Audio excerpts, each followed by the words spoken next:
All right, we are live from a sold-out crowd nowhere, except there's no one here in South Philadelphia. It is me, Night Sky. Oh, what's going on? Welcome, ladies and gentlemen, to Roundtable Replay. And today we are joined by a very special guest. You can't see him just yet, so he's waving his hand for no reason. Just like a idiot. But I'm kidding. I'm gonna be nice to him today.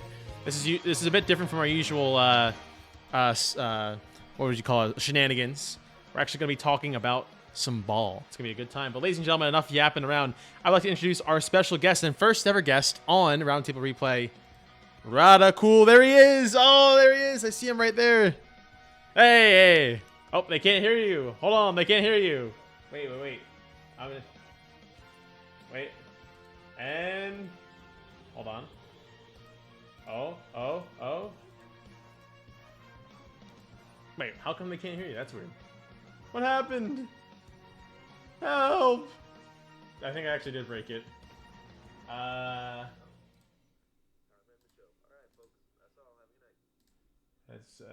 Wait, that's not in the part of the audio. Oh wait, I know why. Hold on, because I was in studio mode. There we go. Now they can hear you. Much let better. me just give it a whoa. Welcome to the Story Continues cast, episode 16. Hey. Sorry, we're not doing too that. soon. Too soon. Not that type of thing. Ladies and gentlemen, welcome to Roundtable Replay. That's the name of the show tonight.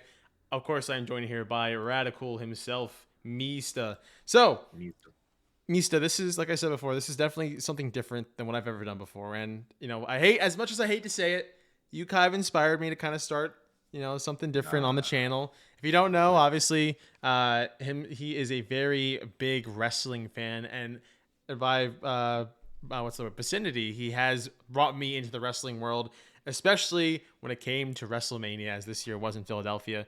So really fun time, always great memories. And honestly, I'm still following wrestling even now. There's so much cool stuff going on. I'm on his podcast show, The Story Continues podcast, where we talk all things WWE. He has other sorts of hosts on there as well, talking about other sorts of or other different wrestling promotions. So go check him out. We'll talk about it later. But we're here to talk about sports. This is the one thing that any Twitch streamer or any Twitch chatter probably dreads, which, they're too busy playing their video games.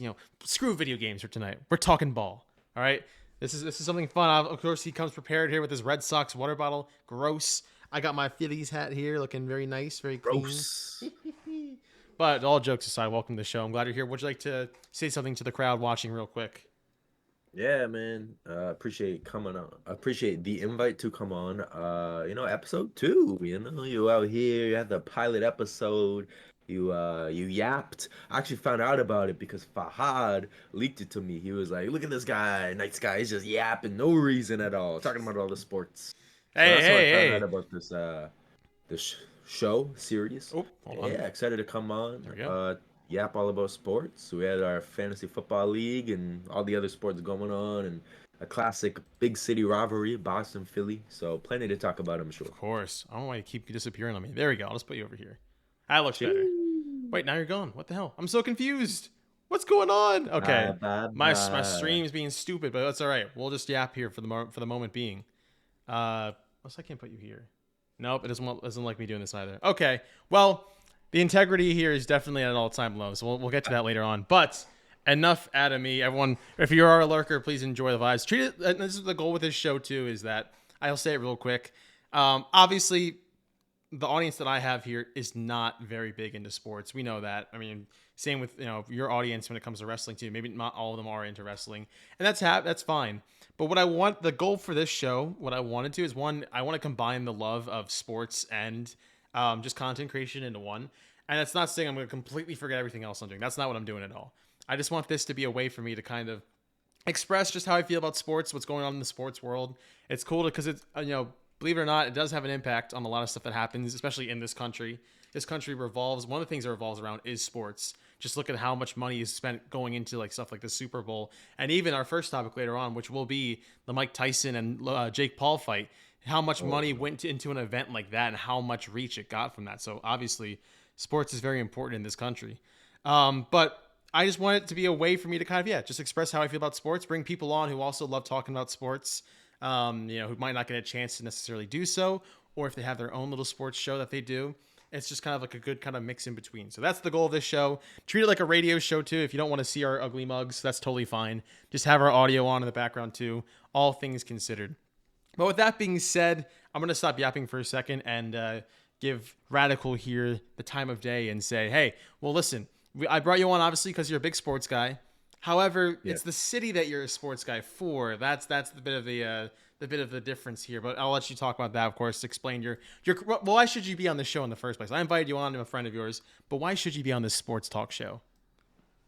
Well, I remember, and honestly, I just got some deja vu because I feel like my answer is about to be the exact answer I gave you on the Story Continues cast. I know I was joking earlier about the wrestling podcast, but now it's like we literally had this conversation because we found out that John Cena was retiring.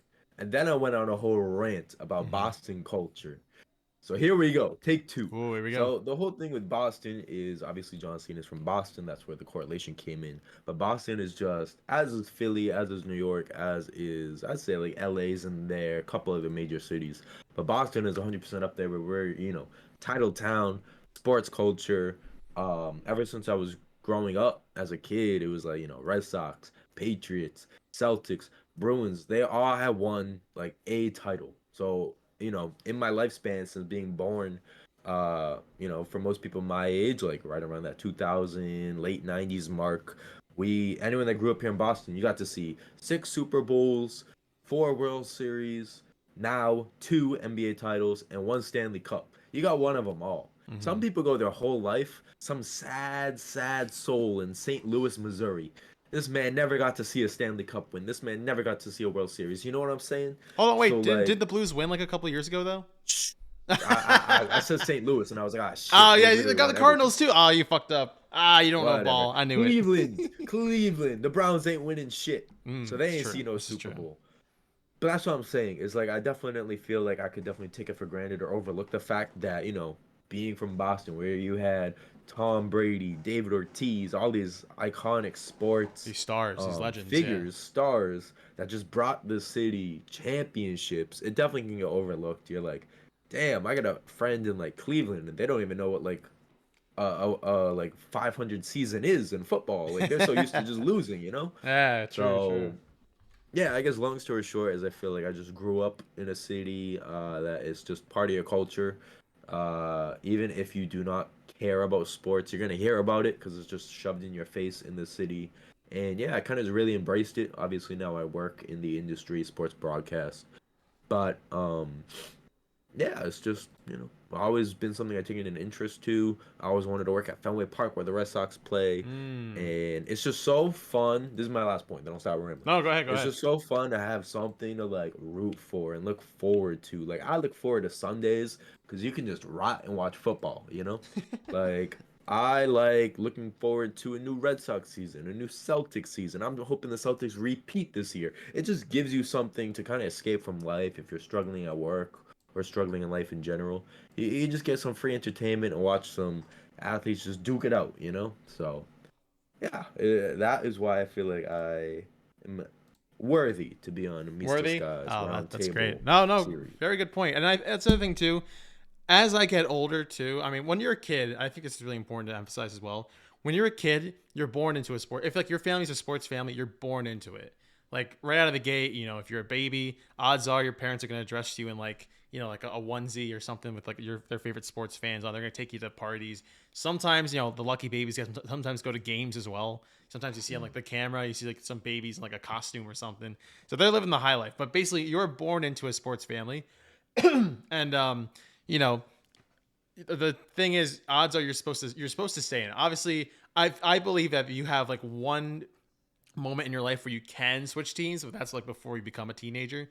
And I feel like that's kind of universal. But for the most part, if you pick a team, like you stay loyal to it no matter what. And it can be a team that's not in the same city as you are. Maybe your city doesn't have any sports teams, or your city is a championship city. So obviously, either way, when you do pick a city or when you do pick a team or teams or leagues, you're gonna want to go all in. And it's hard, yeah, like you said, for teams and for people, for fan bases who haven't won anything, or maybe it's been a couple of years or maybe even longer than that. we're seeing some records here where, for example, like the Lions, who we'll talk about, like who haven't, been to a playoff game in a long time, literally went to one last year and won one, which is insane. 1-2, I should even mention, but then, odds are now they're a Super Bowl favorite. That is crazy. If you tell someone who's a Lions fan, like not even 5 years ago or something, like, hey, your team is one of the most hyped up, like supported and, like statistically best teams in the NFL right now, they think you're trying to like, make them feel even worse as a person. That's crazy to think about too. So just because your team isn't doing well right now or just absolutely sucks doesn't mean they'll always be garbage. However, there are some teams that have always been garbage, but enough of that. So we have a lot to talk about. My voice is going to give out probably at some point too. So this is why I brought on a special guest today. To essentially, hey, nothing. Don't worry about that. Nothing. It's just I've been yapping so much. He said before the show even began that I yap a little bit too much about some stuff, and hey, has a toll on the voice sometimes. You never know. But with that being said, of course, welcome to our guests here who are joining in. If you are an audio-only listener today, that's totally fine. We're just going to be talking a lot about some sports. So let's get started. Let's go ahead and get right to it. Hopefully your screen doesn't disappear like it just did. Fantastic. So here's what I'm going to have to do. I'll probably just move you over here. And then, oh, wow. Why is that? The crop is so weird. I've never seen that crop before. So give me 1 second while we're waiting. He gooched me. Oh my gosh, yeah, this looks so bad. Oh wait, this is even worse. Hey, I see what he's doing. Hey, watch that. No integrity. All these technical issues are giving me the tremors. No integrity. Crazy. There we go. Looks a little bit better. Let me fix the... What's the iconic one, Fahad? God fucking... Yeah, that one.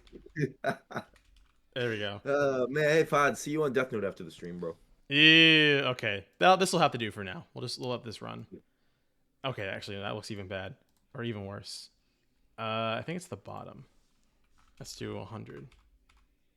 Let's do 150. Let's do 200. Okay, that's better. All right. Anyways, apologies for that. So you're going to be extra wide today. We'll just go here to the full screen. Let's talk some sports. Oh, there he is. Let me just raise your size there. There we go. All right, so... First order of business. Can you hear me? We good? Yes. Okay, sweet. We're good to go. So, as you can see, what I usually do here, this is the first time I do this, I have a bunch of tabs up here for a bunch of stuff we're going to talk about. But first and foremost, I alluded to it earlier, we got to talk about, well, first off, did you see the fight? Did you see the Jake Paul versus Mike Tyson fight? So, funny story. Oh. No. However, Ooh. The reason why being it was around like 11 o'clock that night, and I was like, oh, the fight's like gonna begin. Like, I was reminded about it, and I was like, I think we're gonna make it in time. Like, let's turn it on.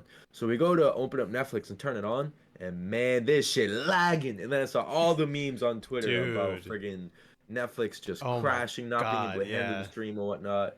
So I didn't get to watch the fight. However, I did see that it went 8 rounds, I believe. The maximum the full 8 rounds, yeah. Mm-hmm. And then all I know is that Jake Paul won, and I saw Mike Tyson's ass. That's all I know about the fight.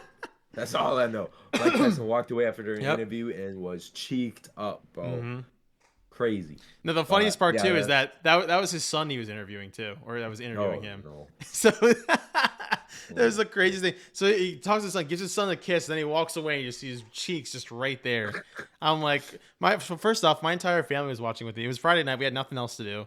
We said, why not just watch it? So we all saw Mike Tyson's ass cheeks. And it's not even in 4K. That was in fucking 360p. That's how bad the quality was. First off, that's like the only thing we'll really talk about is just that how bad the quality of the stream was. Because here's the thing. Netflix has done live broadcasts before. Most notably and more recently, I remember they did the roast of Tom Brady. That was a really good like special. I don't know if you saw that. But production looked good. Like the quality was good. But it was just bad. Like, and it's a shame because the numbers show that they reached about 60 million people who were watching, like, well, through legal means. Obviously, there were people watching other ways. Like even Antonio Brown had like a Twitter live that he did, and it had like at least a couple million people watching. It was so funny. But I mean, that's the problem, and because of that, I talk about it because if you know, the NFL is having 2 Christmas games streaming on Netflix on Christmas Day. So I'm definitely a bit worried that, well, we'll say what you will, because the other streaming services do a pretty iffy job. The Peacock exclusive games are kind of but how Netflix handled this fight, I'm really kind of concerned for these games. Remind me again, because I know one of them is Chiefs and no, Chiefs I and have not looked at the Christmas games. Chiefs and Raiders are the Black Friday game. No, it's something else. So okay, Ravens are on Christmas Day. I do know that. That's true. Tough. So hopefully it does okay. But I mean, either way, I just think the fight itself was just kind of sad. Like even the highlight video here, I don't know if you can see it. Oh, you know what? Maybe I should just too. I think it actually might crash the stream, but we'll try it. So bear with me. I'll try to screen share. Let's see if this does anything. Chiefs, Steelers, Ravens, Texans. Ravens, Texans is going to be a good ass game. And it has a Beyonce halftime show. All right. That's right. That is very right. Okay. So, I probably shouldn't screen share because it's going to show all that. Never mind. All right. No screen share. So you have to watch it through the stream. That's okay though. But anyway, so the highlight itself is only 3 minutes. I'm just going to skip ahead because we're not going to watch the whole thing. But just watching this footage already, like first couple of seconds, Mike looked bad.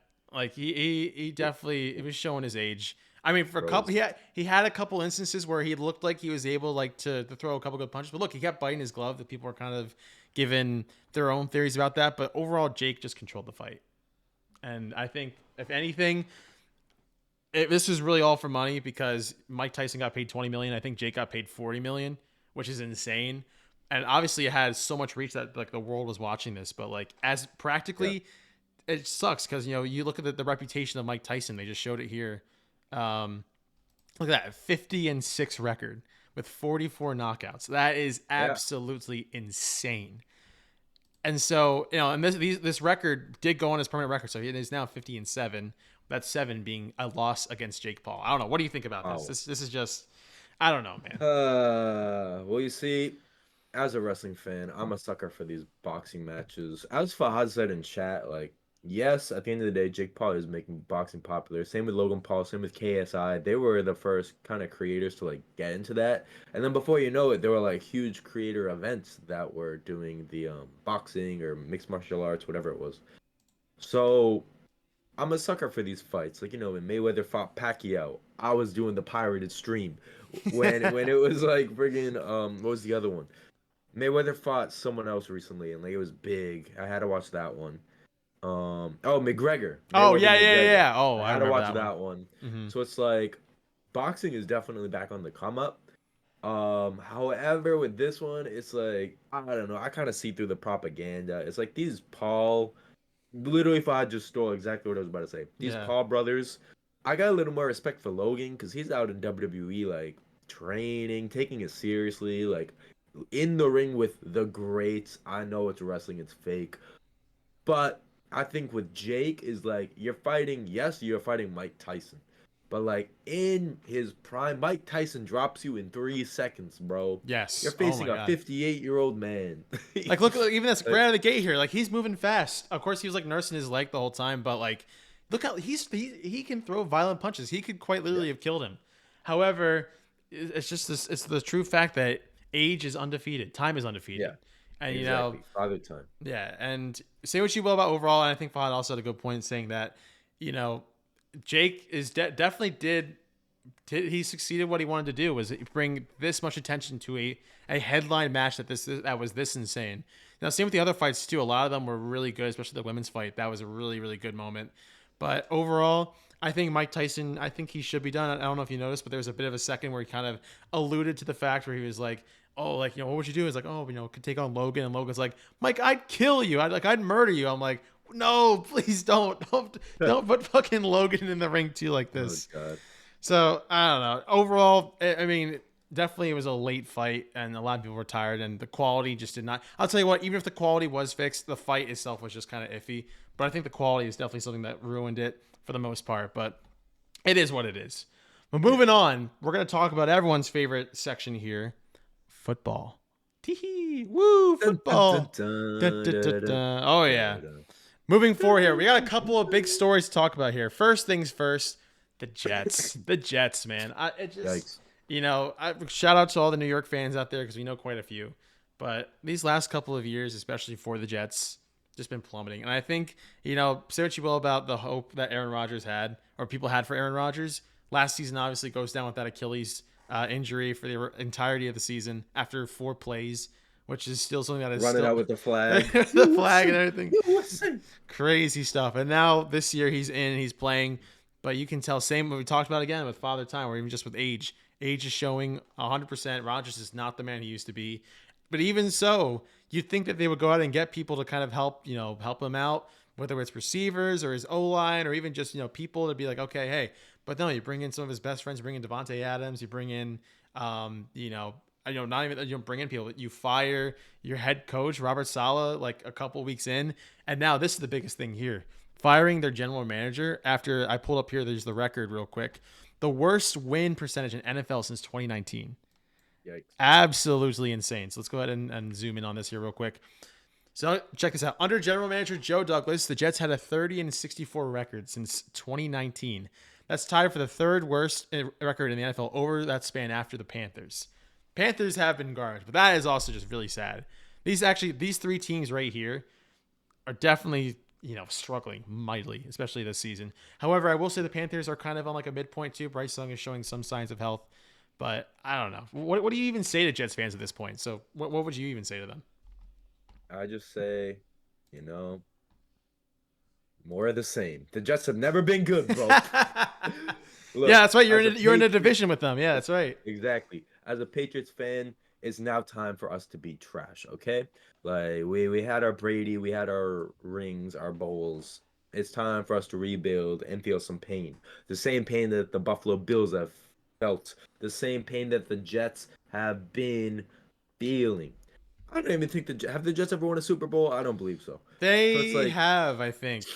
I don't remember. I know the Giants have, because 2 of them were against us. Ouch. Mm-hmm. But I actually don't know if the Jets have. Anyways, point being is like that's just not a franchise you associate with success.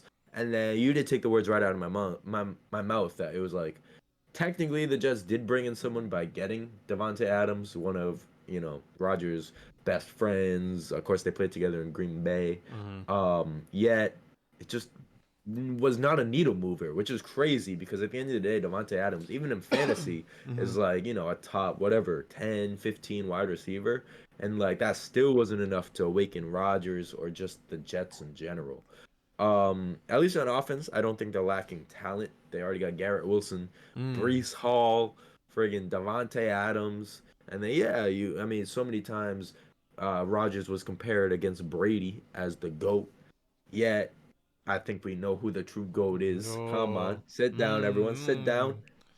It's Peyton Manning. No, I'm kidding. It's Tom Brady. Peyton Manning. It's Tom Brady. It's Eli. It's Eli. All right. That hurts. No, I can't say that. Eli used to kick our ass every now and then, too. But no, it's a fair point. Yeah, long story short is like the Jets were never good. I'm not surprised. I think they were all hype going into the season. And yeah, I've always been an avid Aaron Rodgers disrespecter and hater as a Tom Brady fan and as a Patriots fan. So I can't say I'm necessarily upset. You also never catch me rooting for a New York team to succeed, being from Boston. So yeah, I'm enjoying the downfall, man. I am enjoying it, and I think it's just going to continue. The downfall from already previous mediocrity. It's just going further in down the hole. That's you're already here, and you're like, let's just go diagonal. We're already it is. My final thing I'll say about it too is that I just think a lot of people are saying Rodgers deserves it just because him as like a person, like say what you will about his stat, like him being a quarterback. Last thing too, I'll say about him being a quarterback, he has a worse win percentage than Zach Wilson, which is insane. Yeah, I saw. That's crazy, man. Zach Wilson and Sam Darnold. Yes, that's it. And look at them. Zach Wilson's on a winning team now. The Broncos are trending upwards, even though the Vikings, was being led by Sam Darnold. That's crazy. So I don't know. And him as a person, it's just it sucks, but I feel bad, but at the same time, like this is like a person who you feel like, oh, all this stuff, all this kind of bad stuff having around him, like deserved. And I won't say anything else further than that. It just is what it is. Jets fans, I hope you figure it out because you'll have a new GM next year. You'll have a new head coach. Odds are you'll probably want to get a quarterback because I doubt Rodgers is even going to want to stay at this point. So I know if he's following the trend, that means he's going to Minnesota next. So there you Oh, go. God. It'll be an NFC at North again. Who would have thought? But yeah, going into the late season. Yeah, exactly. So it is what it is. But speaking of teams who have been, I wouldn't say trending downward, who have been kind of been around the midpoint, but have finally given into that first loss, the Kansas City Chiefs. Round of applause here, ladies and gentlemen. The 72 Dolphins once again toast to undefeated victory. So if you don't know, obviously the Kansas City Chiefs in Week 11 lost to the Buffalo Bills, one of our viewers here, Fahad's team, and pretty much most of his fantasy league team at this point as well is all Buffalo Bills, who are on a bye week this week. So He's good. good luck He to needs a tight Fahad. end, by the way. He does. Hey, he might need a wide receiver too. Who knows? We'll talk about that later. But yeah, so 30-21 was the final score. I'll tell you what, I kind of figured the Bills would win anyway because the Chiefs, this and people have been talking about this has to be like the weirdest like 9-0 team, because you don't really have you have a lot of injuries. You have a lot of players who are either rookies or who are getting up there in an age. We got even if you just got DeAndre Hopkins, but look at Travis Kelce. He's not looking any younger, but he's still making big plays. And I think for the most part, people were just kind of waiting for which team would it be, and the Bills were that team. Obviously, they're looking strong right out of the gate this season already, and they had their fair share of injuries too. But I'll tell you what, Josh Allen is definitely making a case for himself. I think, and like he said it himself too, this is something that I think is really useful, or even not just more important than the win itself. He said, "Hey, at some point, we're probably going to see these guys again. It could be in a divisional, it could be in the championship game again." And they have their number. The Chiefs have the Bills' number for whatever reason. Cough, cough, refs. It just always seems to trend the Chiefs' way. So if they both do make it to that end point, I think it'll be anyone's game at that point. But I do think the Bills do have that slight advantage. Yeah, 100%. I mean, respect where respect is due. Shout out Joshy A, Fahad's boy. This week wasn't able to send the picture of him wearing the Brady jersey because they won. How to give respect. And, at the end of the day, these are two of... I don't even want to say I hate the Bills because I do feel bad. Like, y'all ain't win shit. But just out of spite and friendly rivalry with Fahad, I do hate on the Bills. Yeah. However, at the end of the day, Chiefs is like universal enemy number one, especially for Patriot fans where, yet again, I know we don't keep talking about Brady, but he keeps coming up. We don't want this man, Mahomes, to surpass Brady. So I'm all in on a Chiefs downfall. I was all in. I was happy that Josh Allen grinded that out. I saw the highlight where Josh Allen had the nasty run for the touchdown. Yeah, that's coming up. Yeah, that was mean, bro. That was mean by Josh A. So yeah, I mean, at the end of the day, it was big. I'm glad that the Chiefs didn't go fully undefeated. Still have quite large fear that the Chiefs will win the Super Bowl again. So anything that they lose, any way that they lose, even if it's to the Bills, I don't know if I'm gonna say this, if I want to say this, but even if it's to the Eagles this year, I think I would finally accept that. I just do not want a Chiefs win, man. Anything for the Chiefs downfall this year, I'm for it. Even I will root for the enemy. I despise the Eagles. I despise. Why didn't you do that back 2 years ago when we were in the Super Bowl, huh? Because I definitely didn't want the Eagles to win that year. But now that Mahomes is getting a little too cocky, it's time for that man to calm down. That is true. That's true. And it's crazy. What's crazy too is I saw some. I don't have the stats here on paper with me, but since the last two at least seasons, Mahomes' numbers have been very similar to that of a one Jalen Hurts. So that's actually kind of crazy to think about either way. But for the most part, I fully agree with you. I think them winning last year's Super Bowl, say what you will, it really should have been Lions and Ravens, even Lions and Chiefs. I think the Lions definitely deserve to go to the Super Bowl. Niners and Chiefs repeat, it just does not feel. A lot of these Super Bowls that are repeats just don't feel like they have, depending on the teams, they don't have that kind of aura. But for the most part, like when they won that second Super Bowl, like in the back of my mind, I'm thinking, holy crap, they could totally win a third one. And obviously they have new pieces. They let go of some of their pieces. I'll tell you what, if they still had Tyreek Hill, I still feel like they would. I feel like they would have a year, like a couple of year long dynasty, if they kept the cheetah himself. Watch your TikTok. I'll watch it later.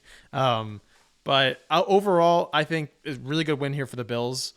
and I do think what is it? I think they've won 7 straight now, right? So Yeah, they've been on a roll. yeah, their win streak is extremely impressive, and I'll just go ahead and skip here to the final touchdown here from Allen, which was a rushing TD, and it looked absolutely ugly at first, but I was like, "There's no way he's gonna keep going." But this man, and he did this too during the I believe it was the divisional game against Pittsburgh, where they or maybe the wildcard game, I forget which one, but like here he faked the slide, and then he kept going, and then he finally scored that touchdown. Right here, almost the 1 yard line, he just barrels his way in and gets that tutty. Fantasy players be damned. They're very happy to see something like that. And even Buffalo Bills fans, you're excited to see something like that. The only issue is, though, I really hope it doesn't come down to a field goal and Tyler Bass is the man that they call upon. That'd be really that would scare. That would scare. I know Fahad hates him with with everything he has. Absolutely hates Tyler Bass with a passion.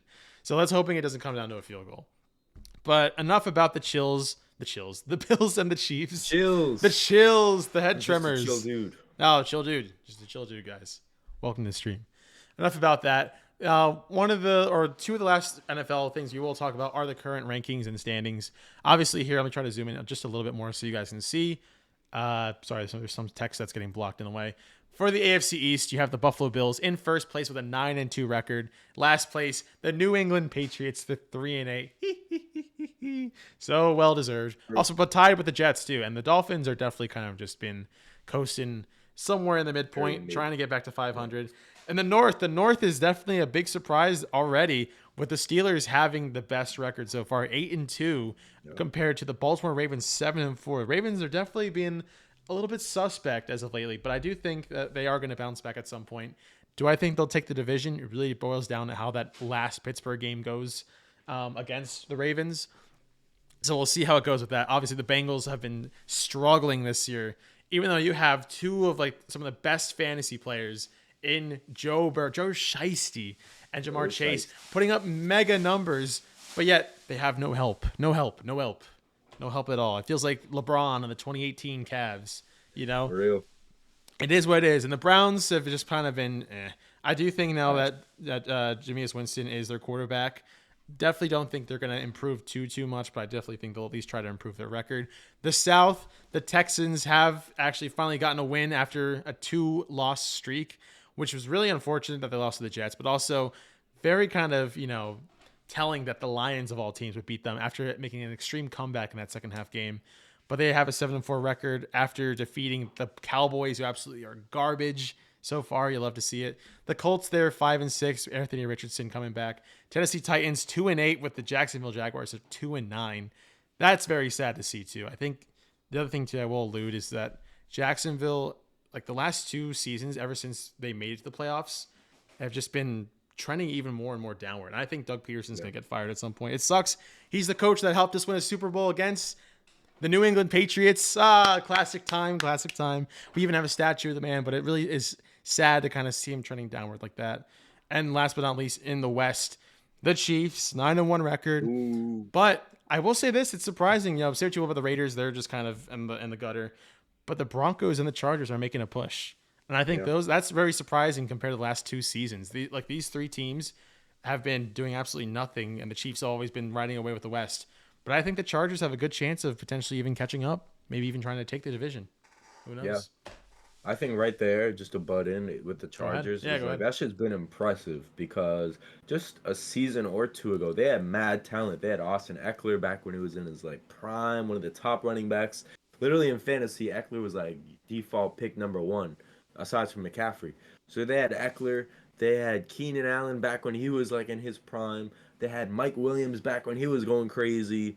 They obviously had Justin Herbert, and they just had so many weapons, but yet never made it to the big game. Never made it to the Super Bowl. Never got the job done. And then they started really losing all those pieces and trending downward. Justin Herbert has been putting this shit on his back, carrying this team, okay? And I had to pick him up in fantasy this week. I'm like, this man, first off, it's Burrow's bye week, okay? That's the only reason why. That's true. But This man just he was on my radar. I'm like, this man is a great quarterback. And I think it was you that sent the meme to the fantasy chat. You were like, the TV with Justin Herbert on it. And it's like, yeah, this would Yep. be the best TV in all of Best Buy if it had working HDMI cables Mm-hmm. and remote controls. It's the Nope. same Remote for control. Herbert. If he had friggin' Jamar Chase, Justin Jefferson, a Travis Kelsey, Mm-hmm. he would be the best quarterback in the league. Yeah, of But course. no, he's stuck with Will Disley. He's stuck with friggin' you name it. Uh-huh. But here's what I'll say, and a big portion of that is, of course, coaching. I think coaching these last couple of years has really shown the difference between a team that just hires a guy just to get some impressive numbers or even just try to do something versus coaches who have been in the league or have been around the game long enough where they know what they're doing. And first off, right off the bat, I think you can even tell, like, even when we'll talk about the Lions again too, but Dan Campbell and the Lions have been, synonymous with like the greatest improvement we've seen in the league so far, these last couple of years. But this year especially, Coach Harbaugh has really changed, the name of the game for the Chargers. Like even in like his introductory like press conference, I remember he was talking about Justin Herbert. He's like, dude, he's like 6 foot tall. He's awesome. He's like praising the hell out of his quarterback, which is awesome to see. It shows that he has the support of him. Um, and hey, that's actually, I believe that's the Monday night game next week is the Ravens versus the Chargers. I'm pretty sure. So we'll Yes, it's have definitely Ravens Chargers. I don't know if it's Monday night, but it's 100% Ravens Chargers. Yep. So that's gonna be a cool Harbaugh brothers match. So it should be fun. That should be a good time. All right, my voice is still going, so we're gonna keep talking. And feel free to butt in whenever you want, of course, as well, because we still have a lot to cover. But in the National Football Conference, the NFC. Now, say what you will, a lot of people have been saying the AFC is the stronger conference, especially these last couple of years. I mean, you look at the Chiefs, you look at the Ravens, you look at the Bills. They have a lot of good talent, but I'd say that the tables are turning just a little bit. I feel like at some point the NFC will be the conference to beat. Obviously, the Lions are the forefront, but we'll talk about them in a second. In the East, right now with the best record in the East, 8-2, the Philadelphia Eagles. Woohoo! Ooh. Fly, Eagles, fly. After going 2-2 in the first 4 weeks of the year, I thought, damn it, dude, we're cooked. Like I hate this. It's not functioning well. We're losing games that we should be winning. No. I think they locked in during that bye week. They said, I understand it now. They said, all right, let's do it. And look at that. They're on a tear ever since. Obviously, defeating some really, say what you will about the teams they have, but it's impressive that they win the way they are winning. And even against the Commanders, which that divisional game was extremely important, and it will be important again later on down the line. But the fact that they were down for the majority of the game and said, "Nah, we got to come back," and then they start going off in the fourth quarter. Unfortunately, my friend here now has Saquon Barkley, so when Saquon has a phenomenal game, he's gonna look at me. He's gonna text me. He's like, Saquon does it again." And Uh, AJ Brown. and And AJ, AJ. oh, that's right. He has everyone. Hey, he's got too many players. The commissioner, there has to be some form of no integrity here. I can't believe it. Who would have thought? But yes, Eagles in first place. I'm very happy to see that they are trending upward again. Of course, Phillies sports has been having it rough these last few years. As even right now, the only thing I'll say about too, we'll get to it. Flyers are looking kind of trending upward, but I have it on right now. Sixers are making me cry, man. This is what happened. Sixers suck. What happened to the game I love? What It happened? ain't even a rivalry. Dude, it's not even a game at this point. They should just go. They're going down to Galveston. All right, they're not going anywhere. So I hope we figure something out, man. This is just sad. But enough about that. Back to football. Eagles in first place. Then the Commanders, the Commies, are 7-4 right now. I heard too. They actually do need to bounce back. This is 2 losses in a row for them as well. So they do need to bounce back because they do have a sizable lead, of course, over the Dallas Cowgirls. I mean the Cowboys and the New York Giants. So they don't really have to worry about them too much. But I do think the Commanders do. If they want to get the division, they got to start winning again. I completely forget who their opponent is this week, but I do think they need. It starts with a win. It just starts with one singular win. Same even with without in fantasy right now too. Just starts with one single win. So we'll see what happens from up there. Obviously, Jaden Daniels is the story of the East, besides the Eagles right now. So very impressive, and I'm glad we were able to kind of lock them down. Cowboys, of course, are garbage. Giants are just tanking. It's so sad. They should tank at this point. Extremely sad to see. Danny Dimes has now been relegated to fourth string. QB4. Fourth string. What do you even think about that? That's just disrespect. It's like at that point, like cut him, man. Like cut him, trade him. Like, do something, but like to be just stashed with all that money at QB4, Mm-hmm. we had this issue with who was it? Oh, it was actually going into the conversation with Drake May. A Mm-hmm. lot of people were like, let's start Jacoby Brissett.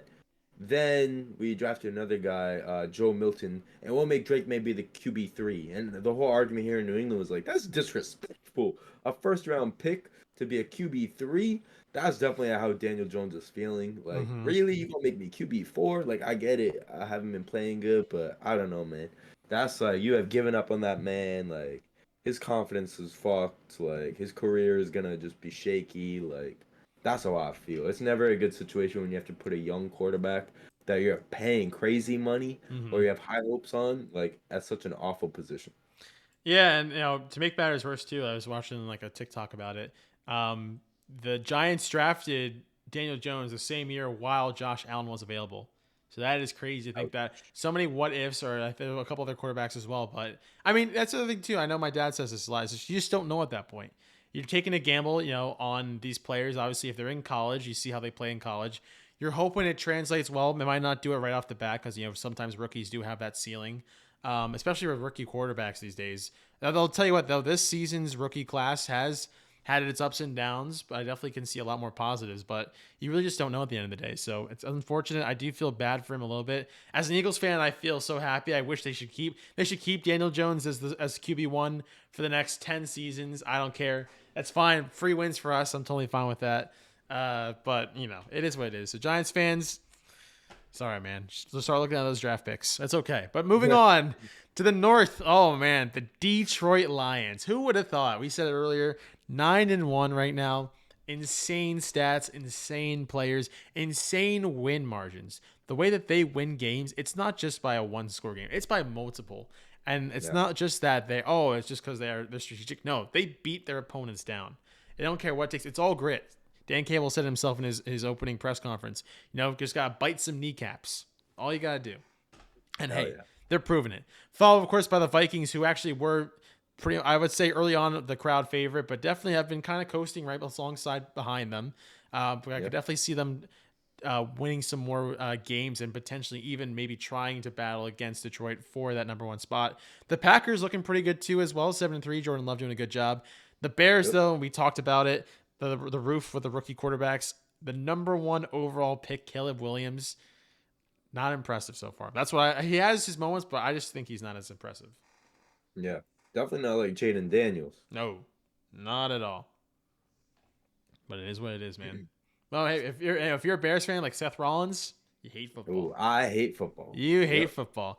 And rounding off here too, the South, we got the Atlanta Falcons with Big Kirko with his big old chain rocking down there, swag surfing all night long. 6-5, so only one game of a 500. The South, definitely what we kind of experienced at this point, or what we are familiar with. The Buccaneers being 4-6. The Saints, I think this is the biggest thing too out of the NFC. The Saints were off to such a fire start. They Yeah. put up 40 points on the Dallas Cowboys, I believe, in week 2. Since then, they've just been going downhill as well. I think they just got their fourth win was just this last Sunday, and we're already entering week 12. So that is crazy. And then of course the Panthers we talked about. It's unfortunate how Bryce Young is doing right now, but they have won 2 games in a row, so I'll be interested to see how they do. Unfortunately, their opponent is the Chiefs, but hey, that'd be a crazy ass upset if that is possible. So hopefully we'll see something there.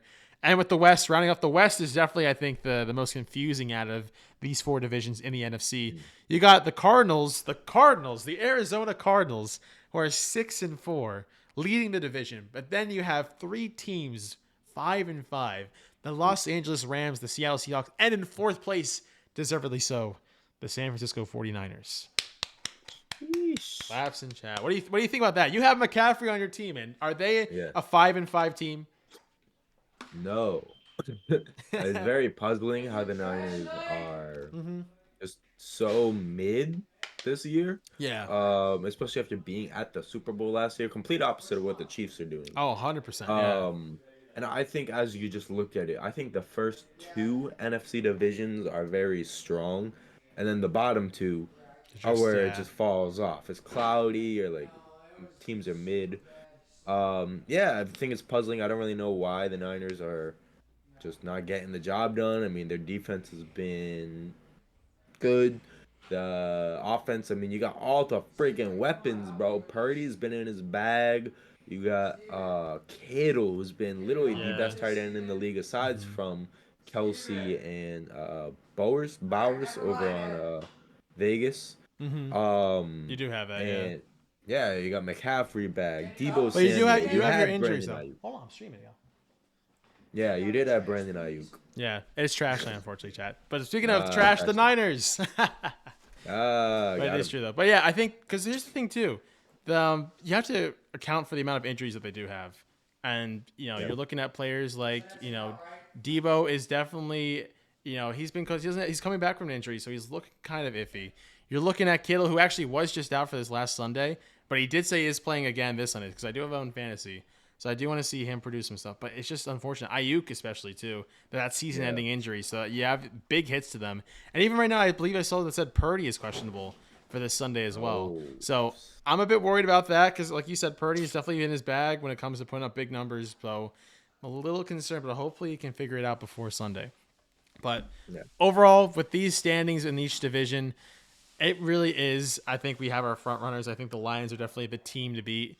The Yeah. Chiefs are still top 5. I think the Eagles are top 5, and that's not even just being biased. I just think we're putting up impressive numbers, especially with the addition of Saquon and how lights out our defense has been. So for the most part, I want to be able to see more, and I think this game against the Rams is going to be a bit more telling than people think it is. Yeah, for sure. I Honestly. think my picks for No sure, what? Lions are up there. As you said, Chiefs, obviously. Ravens will always be up there. I always do believe in Lamar. Yeah. But I definitely think the biggest surprise of the season is definitely the Commanders. I feel like no one was going into the season like, oh, Washington's going to be a contender. But Jaden Daniels has flipped that team around, put that Yes. team on his back. Yes, he Just like Justin has. Herbert's been putting the Chargers on his back. Jaden Daniels has absolutely translated to the NFL. Definitely seems to be the steal of the draft so far. I mean, he was picked at 2, so it's not like he's necessarily a steal, but he seems to be a front runner for For what Rookie how of he the does it, Year. yeah. Some Uh-huh. people were even at one point arguing he could be an MVP candidate. Like he's damn good. And I remember when Yes, he Pats had is. pick 3. It's not that I'm disrespecting Drake May, but I remember going into that and I was hearing the hype about Jaden Daniels. It's such a quarterback name. He just looked like he was gonna be like a Lamar-esque kind of like player. And I was like, I want that man. But he went to Washington, and yeah, he's absolutely Yeah. changed Washington's fortunes around. But yeah, I do think not too many surprises in the NFL this year. I think a lot of consistency has been there. Teams that were bad last year, for the most part, have been bad this year. Teams that were good last year are good this year, such as the Lions, Ravens, Chiefs. So yeah, I think that's kind of the quick round table of the NFL at the moment. Very, very true indeed. I do think the last thing I will say too about football before actually I do think we should take a quick little break because I do have to help out with the trash. But before I Trash. do, speaking of trash, Jerry's World. The Cowboy Stadium is also falling apart too. I don't know if you saw, but as they were opening up the dome on Monday night, some pieces of metal were falling from the roof onto the field. Yeesh. I just think that sums up the season in a nutshell. Because like you look at stuff like this, a piece of metal that big should not be falling down. And of course, Jerry himself, and I quote here, we go up here to the top quote, says there was no risk at all to play versus Texans after metal piece fell from stadium roof. I don't know. Say what you will about it, but like I said, I think this tells the Cowboys season pretty much in a nutshell. But it is what it is. All right. We're going to take a quick little break. I'm going to go help out real quick. In the meantime, I don't have any music to play. Maybe I should just grab a song on here real quick. But I'm just going to go ahead and take out the trash, a.k.a. the Cowboys. And in the meantime, enjoy your music. Me still, I'll be right back. Yes, And sir. don't go anywhere. All right. I'll see you in a second.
Yes. Am I back? I'm back. I'm gone. I'm back. Hear me? Now they can hear me. Secco with the prime sub. I appreciate the prime there, Secco. Personal shit came up. Love what you're doing, though. I like listening up to this point. Love y'all. All right, have a good night, Secco. See you later, dude. Well, anyway, back to it. We just finished off our football segment. I hope you guys are enjoying the show so far. Keep in mind, if you are lurking, we will be opening up viewer call-ins, so you guys can talk about whatever you want to talk about here, too. If you talk with Radical here, too, if he wants to stay just for a little bit longer.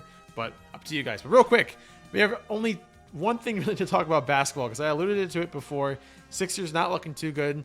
The Cavs are running the East right now, even though they did just lose to the Celtics. So I can't believe the Celtics are the one to stop their undefeated record, which is really impressive. And I'm not surprised. Did not think the Cavs would be the undefeated team out of the NBA this season. So, they got good players, and I'm excited to see what they do. I just wish the Sixers were up there too, man. Hoping. That's what I'm hoping. But I will say two things here before, real quick. One actually kind of involving you, but the other thing, if you don't know, Inside the NBA has reached an agreement, which is awesome to hear. So Inside the NBA is coming back. ESPN will basically run the show, but TNT will still be able to have full creative control, and especially all four of the hosts as well, hopefully.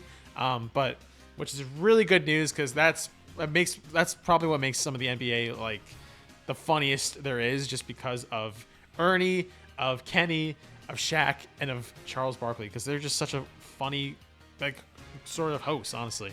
Yeah. And especially around playoff time, or even just like for the weekly segments that they do, essentially also kind of a little inspiration for this show as well. I can mute the music now, actually. Shut the music. Okay, there we go. Cool. But yeah, it's definitely a bit of an inspiration to me and for this show, so I'm happy to see that they are coming back. And yeah, all things considered, glad that they're going to keep on doing what they do best, and we'll do the same thing here. But moving on. All right, NBA covered. We got to talk about a little bit about baseball, just a teensy tiny bit. And obviously in baseball, it's award season. They're giving out their awards right now. They've already named a couple big ones already, with like Rookie of the Year.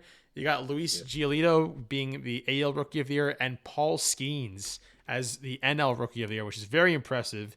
All coming into the league and pitching like a madman. He's a real cool pitcher. I'm glad that he's in the league now too. Obviously, you have your managers winning as well. You got Pat Murphy for National League Manager of the Year, and Steven Vaught is AL Manager of the Year for the Cleveland Guardians. So now we're just waiting on MVP, but I'm pretty sure we know who it's going to be for both of them already. You got for the American League, I think it's going to be Aaron Judge. And even for the National League, which at this point it'll probably be this way for the next couple of years, it's gonna be Ohtani. Oh hey, Ohtani. Now, did you even watch the World Series this year? Hell no! I just thought that the Yankees were losing. I hate the Dodgers too, but I hate the Yankees more. So I was like, good man, the Yankees lost. Woo! And that was it. I did not watch a single game. I watched highlights. I saw the Freddie Freeman Grand Slam, but that was about it. I didn't watch too much of the World Series. Hey, shout out Mookie Betts, man. He was your guy, and now he's a champion in LA once again. Hey, man, he's still the world champion in Boston, so much love for Mookie. We had Joe Kelly, the pitcher, over on the Dodgers. That's right. Kike Hernandez is over there. We never liked Kike here, though, in Boston. And who else was on the Dodgers? I feel like there was one or two more that I'm missing. But, yeah, I mean, hey, Dodgers practically Red Sox Part 2, so congrats to them. And that's a fair point to say. Anytime the Yankees lose, the Red Sox win. There you go. I would agree. Now, last week we talked about the contract that Ohtani has. The only thing we'll really talk about here is that I don't think we'll ever see another big contract like that again. We know that a couple of players, or a couple of free agents right now are going around the league and figuring out who they want to go with, specifically Juan Soto. He's been talking with a lot of different teams. My hope is that he picks the Phillies, perhaps. That could be really interesting to see. But I'll tell you what, I know, and I really hope this is not possible, but the Dodgers are also another team that he's talking to as well. How insane would that be to have a lineup like the three already and bring in Juan Soto? I just think at that point, baseball's ruined. Yeah. It sucks that you can just buy your way to a free pass to the World Series. It doesn't guarantee that you'll win it. Look at the Yankees. I mean, they made it all the way there and then just absolutely fell apart. Yes. But, yeah, baseball definitely feels I would say the most corrupt of any sport. I Hmm. feel like hockey, I just don't know enough, so maybe it has happened, but I feel like hockey does a decent job of like spreading out the stars, limiting your um financial your salary caps and whatnot. Basketball, it happened when the Warriors like got Durant, Clay, Curry, Draymond. That's when you're like, come on, bro, you're just building the Avengers. That was the first time where it was really kind of really exposed and showing off. But I do think just historically, like NBA is always just banded together super teams. Um, Yet they're still top like able to overcome it. Football, football is hard to build a super team because there's just so many players involved. Yeah. I feel like at the end of the day, even when the Patriots did win 6 Super Bowls, like we were running with people like Chris Hogan, Danny Woodhead, random ass players that like were bums, but that was the Bill Belichick way. He made bums champions, Mm-hmm. and then once they won a championship, he said, See ya. "Sayonara." Have a good That one. was the Bill Belichick way. Baseball, I feel like, is where the problem is worse, like the worst. Basketball's probably a close second, but baseball for sure is just like you just buy. You have some teams so shit, like the Oakland Athletics, Yeah. and then Mm-hmm. you look at the New York Yankees that have Juan Soto, Aaron Judge, like Garrett Cole. The list goes on and on of just superstars. And then you putting them against a team like the Oakland Athletics, where I can't name you a single player on the team. Like Yeah. baseball has always had that issue where it's been so imbalanced. I think the salary caps and like how that all works is a little corrupt and outdated. But yeah, it just sucks. It sucks that, right now it's the Yankees and Dodgers that have kind of bought themselves a super team, and everyone knew it was going to be the World Series, and it became the World Series. So I mean, Mm-hmm. pretty predictable. I wasn't too excited about it, but we're still gonna watch anyways. We're suckers for sports. Yep, that's how it is, man. And we love sports, but sometimes, yeah, it's the ugly side of sports that they don't really talk about because they know how it's kind of a bit questionable for the way that they have these players join these super teams, like you said. And really, the only other thing too about baseball I have left to talk about is somewhat of a breaking news thing, but the Rays announced actually kind of a week late. But the Tampa Bay Rays, their stadium was essentially destroyed because of the hurricanes. Hurricane, yeah. So they were going to play the entirety of their season at the Yankees spring training park, which is Bro. it's insane to think about. And I said, hey, they'll actually have maybe more than enough room for Rays fans because who even watches the Rays at this point? But no, I mean it's sad. Obviously, you had obviously the Athletics leaving Oakland and playing in I believe Sacramento for the next season for I believe the next 2 seasons until they are approved to move to Las Vegas. So I mean, just a lot of stuff happening in baseball. So definitely sad to see. And yeah, I mean, I think it's still too early to really talk about exactly what these teams are going to look like next year. But I think later on down the line, we'll see what happens, especially after some more of these free agents sign some mega deals. But all right, last big major sports thing. I don't know. Are you a college football kind of guy? Do you know a little bit about it every now and then? Unfortunately, I'm just not a big college sports person in general. Hmm. Not even football, Really? just in general. Not I'm even not like even like college March Madness. I don't get really? into that shit. Ooh. Yeah, I've never been into college sports. Even working in the industry, we have to cover some of it, and I'm just like, no interest, man. I don't know. No, that's fair. I mean, I'm not like as in depth as I would be with like NFL or baseball, but I do think it's fun to watch because I think one, say what you will about athletes, these are professional athletes who are making millions of dollars. Say what you will if they play good or not. That you have high end talent, you got the glitz and the glamour of being a professional team, all the luxury that comes with it, but. I think something uniquely cool about college, besides the fact that they're students, is that these are people right around our age, which is crazy. Same with people in the NFL, Yeah. but these are people who are either like as young as 17, sometimes as old as like I don't know how old some of these fucking lifetime college quarterbacks are, which is that's also kind of like a stupid thing. Why the hell would you keep bringing the old guys back? But it's just whatever works out for their deal. But I think it's cool that like you see these guys, these like essentially kids who are playing their minds out because either they want to make it to the NFL or you even got even same with like college basketball. You could be playing with a guy who could win a Super Bowl and his teammate would be an accountant one day, right? It's like that's just the nature of college ball, is that everyone is going to different paths of their life, but they all are on the same team. And it's amazing to see what they can do. Because look at this. Oregon right now is the only undefeated, or not only, is 11-0, most impressive record out of all colleges ranked so far. And they're on a tear. They have great guys. A lot of notable colleges here you'll see here too. Ohio State, Texas, Penn State, Indiana going 10-0, Notre Dame, Alabama. A lot of big teams here, especially from the SEC, which you'll see a lot of their players in next year's draft. So especially, I know we somewhat kind of talked about it a little bit before last week, but Colorado especially, because I know Cowboys are saying, oh, we're going to get Shedeur Sanders. I'm like, that's not going to solve your problem. What are you doing? But a lot of big names are coming from colleges, and it's cool to see, too. You got a couple Heisman frontrunners right now, from Boise State especially. So you have the high-end talent. You have these kids who want to be able to make a career path for them. But I just think it's so cool that, college football is the way it is. And honestly, I would love to go to a college football game. I've only ever been to 2 in my lifetime. I went to two.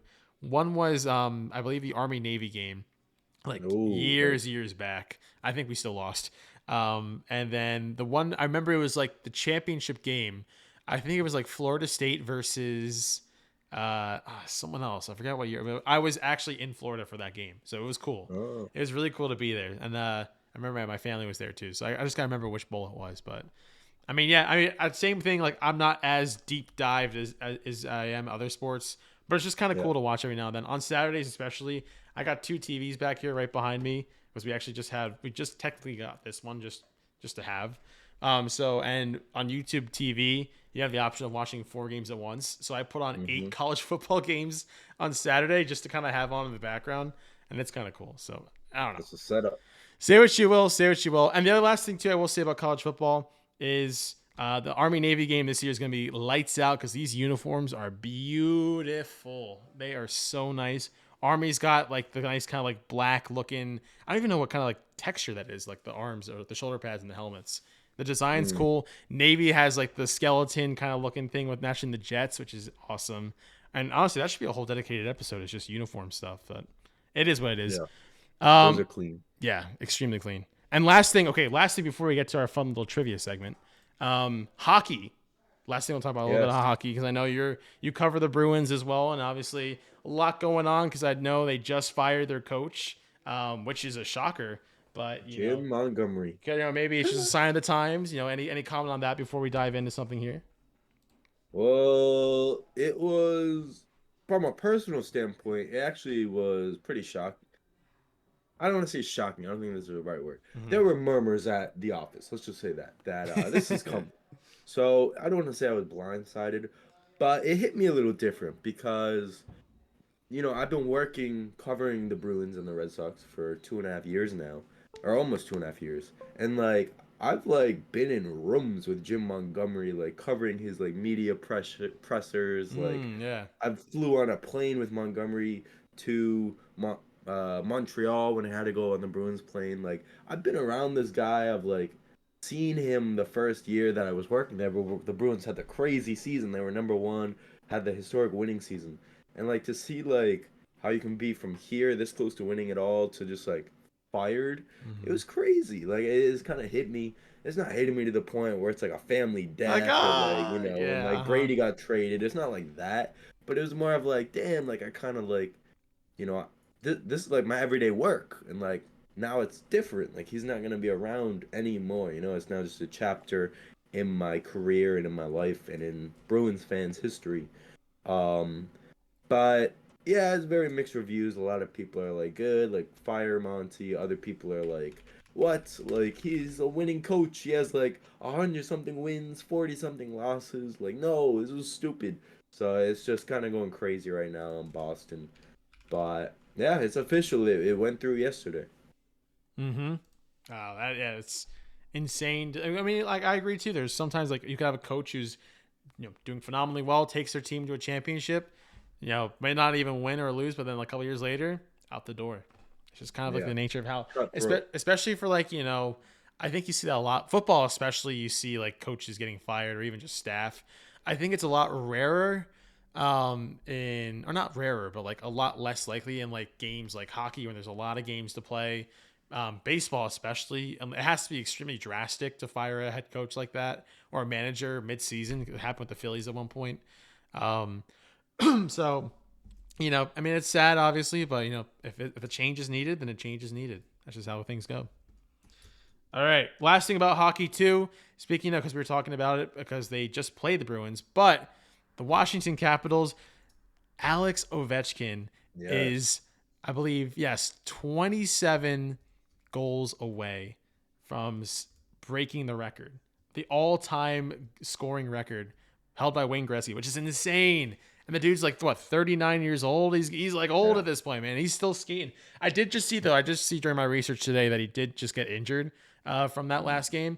So he might not be able to play for at least 1 or 2 games. So he will be on pause. But either way, that's still impressive to be like close to a big record like that. I know we were all around, or we were there to see LeBron break the all-time scoring record, which that was crazy. But even like in any sport, when you break a record like that, like you gotta think to yourself, like, holy crap, how long has this dude been playing for? Yeah. And 2, like, how good of a player do you have to be to reach that number? Yeah. Yeah, I mean, it's not a matter of just, you can think about tenure. Like, think about all the memes we saw about Udonis Haslem on the Heat. Mm-hmm. Like, that dude was riding the bench, but he played for friggin' like 50 years, Yeah. Yeah, he's nowhere close to being a top scorer like LeBron. At the end of the day, it does take the tenure, but also just competing and playing at a top tier level for that entire tenure. That's why LeBron's got it. He's been playing for however long now.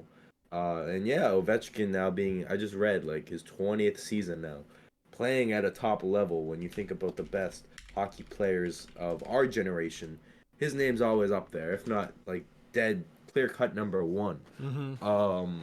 Yeah, so I hope to see that he gets it. It's a household name, Alexander Ovechkin, and I think in the past like 2 games, he had like 2 back-to-back hat tricks or something crazy. It was something crazy. Don't quote me on that, but I swear this man was getting hat tricks crazy. I believe it. I could believe it there, yeah. But no, that's either way impressive. And I think that's cool too when you have a player who's elevated and who could be considered one of like the faces of hockey. And honestly, I remember those years too. More recently in the playoffs too, when the Flyers played the Capitals and Ovechkin would just dance around, skate around our players, knocked us out of the playoffs. I hated that. That was terrible. And it's just about like a rivalry like Sidney Crosby too. Like some of like these players who've been around for ages at this point, but who are still getting goals and who are still making big plays. So shout out to you, Ovechkin. It'd be cool to see you break the record. Hope you get better soon. But all right, that is enough of our sports coverage for the time being. Definitely a lot to talk about. There's still so much stuff we didn't even cover. But that's because we're about to enter a very important segment here. Because as you know, I'm a big fan of sports. I'm sure many of you are here as well. But there is one question I have to ask you, Mr. Cool, is do you know ball? I know ball. He knows ball. All right. Let's check it out here. So I have a couple of questions here I want to ask you, tailor-made for you as a Boston fan. Some are a bit of an easier option, but there's definitely some more of tricky ones here. So we'll see if you can answer these questions. So we'll go ahead and get it right off the bat. I have 10 questions here for you. How many do you think you'll get right? And they're increasing in difficulty. Yes. To a degree, I'd say. At least 5. Okay, at least. Okay, that's fine. 50%. That's not bad. At least half. Not bad. Not bad. All right. This is me guessing that is going to get like extremely hard later on. I think you'll be all right. So, hold on one second. Let me make sure my questions are good to go. I'm not going to show them because it's just going to reveal all of them real quick. So I'll just verbally say it. I'm looking away from the stream. So. Okay. Cool. Alrighty. Let's say. Oops. Okay. All right. We should be good to go. Wait, where's the... Oh, here we go. Alrighty. Here we go. Number 1. Are you ready? Yes. In which arena do the Boston Bruins play their home games? The TD Garden. Hey, I told you. I'm going 10%, bro. Hey, I said it's easy. I said it's easy at first. Relax. Yeah. That's just a taste test. All right. Moving forward. Question number 2.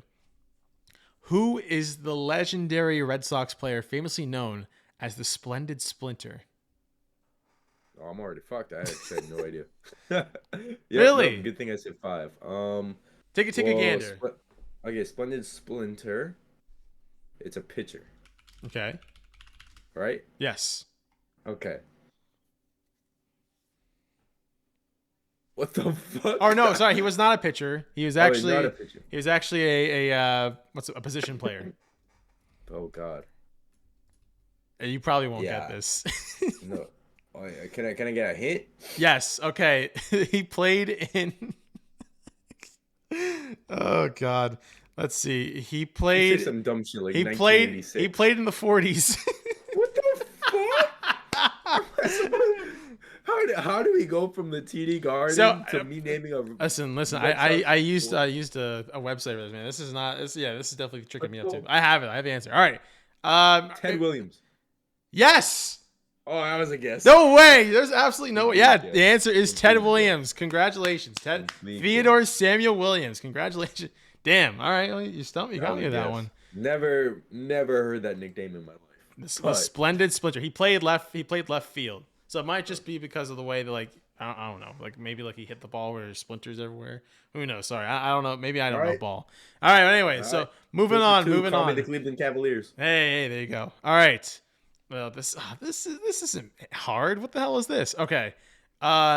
Which Boston team won the 2004 championship, breaking an 86-year title drought? The Boston Tea Party. No, I'm kidding. It's the Boston Red Sox. Ah, there you go. There you go. 3 for 3 so 3 for 3. far. I'm not liking this, man. This is kind of cheating. He's cheating. He's a cheater. Need 2 more, and then I hit my quota. All right. Well, here we go. We're actually just gonna go a bunch of different things here. All right. This Bruins legend wore number 4. Cam Neely. No. Fuck. Wait. I want another guess. All right. I'll give you another guess. I'll give you one more guess. Bobby Orr. Yes. All right. Okay. Bobby Orr. Okay. All right. I don't know if I should give that one. All right. I'll That should be a half. That should be a half a point. Half a point. So you have 3.5 points so far. Okay. Not too bad. Not too bad. All right. Question number, was it 5 now, I believe? Yes. Okay. Let's see. Oh, some of this is a little outdated. That's okay. All right, here we go. This is kind of a tougher question. Who caught Tom Brady's first ever touchdown pass in the NFL? Oh God. It's gonna be 2002 or some shit. 2004, like. Around that point, yeah. Or maybe like late 90s too. I'm gonna say some crazy shit like Dante Stallworth. No. No idea. The answer is Terry Glenn. I would have never got that. Wide receiver. There you go. If he's from the 1960s or 1996 draft. So right around that. But yeah, okay. Probably a bit of a harder one there. Okay. So now you're 4.5 for 6 or 5. No, 4.5 for 5. 3.5 for 3.5 for 5. Okay, there we go. Sorry. I'm losing track of my numbers too. All right. Okay, here we go. This might not be too bad. So here, let's see if you know your ball. How many championships do all 4 major Boston teams have combined? Oh God, all time? Mm-hmm. The Celtics fucked that up. Okay, Celtics have 18. Okay. Patriots only have the 6. So that's 18, 24. Mm-hmm. Bruins, I have no idea how many Stanley Cups the Bruins have. I want to say 6. Okay. So okay. 30. I won't say if you're right or wrong. Okay. I'm going to say we're at 30. And then the Red Sox, they have the 4 newer ones. But I don't remember how many they won back in the day. I'm going to say like 9. So 39. Ooh, is that your final answer? Yes. Close, but no dice. The answer is 41. I was too off. You're off. Celtics have 18. Red Sox have 9. Patriots have 6. That. No, you didn't. I said Celtics have 18. Red Sox have 9. Did I not say 9 for Red Sox? I don't think you did. No. Replay. But wait, but how did your math add up to 39? Because if it's Patriots and Bruins both have 6, so that's 12, right? Plus the 18. Wait, hold on. Wait, no. What the heck? That doesn't make any sense. Yeah, Is it I'm 39? right. What? I'm What the right. hell happened here? Yeah, it's 39. Bro, I'm actually so impressed. That was all guessing. Wait a second. Hold on here. Let's check the integrity here of the math here. Yeah. Wait. Okay. Well, fucking. I want a point. Fucking ChatGPT lied to me. All right. Well, anyway. Yes. Okay. You have a point. Congratulations. That was actually. Thank you. That wasn't as hard as I thought that one would be because apparently, yeah, you would know. You would know. Anyway. That was some guessing. Yeah. So that's what. That was question. Was that 5 or 6? That was 6. So I'm at 4.5. Okay. So we have 3 more to go. Or sorry, 4 more to go. Jeez, maybe I don't know my math. All right. Question number 7. All right. This one's a bit of an easier one. What is the only Super Bowl in which Tom Brady failed to throw a touchdown pass while playing for the Patriots? It would have been the most recent one in 2019 against the Rams because I don't think they scored a touchdown. It was all field goals, and then I want to say maybe a rushing touchdown. Correct. You're absolutely right. It was 2019 against the Rams. That Super Bowl was so boring. Yeah, absolutely hated it. Yeah.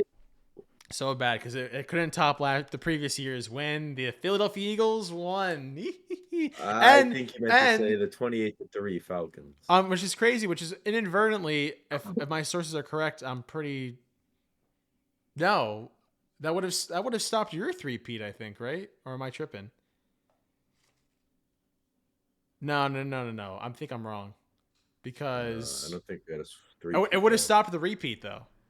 So yeah, it would have stopped the repeat. Not the 3-peat though, but technically sandwiched in, you would have had a 3-peat had you beat the. True. The Eagles. We won in 16. Mm-hmm.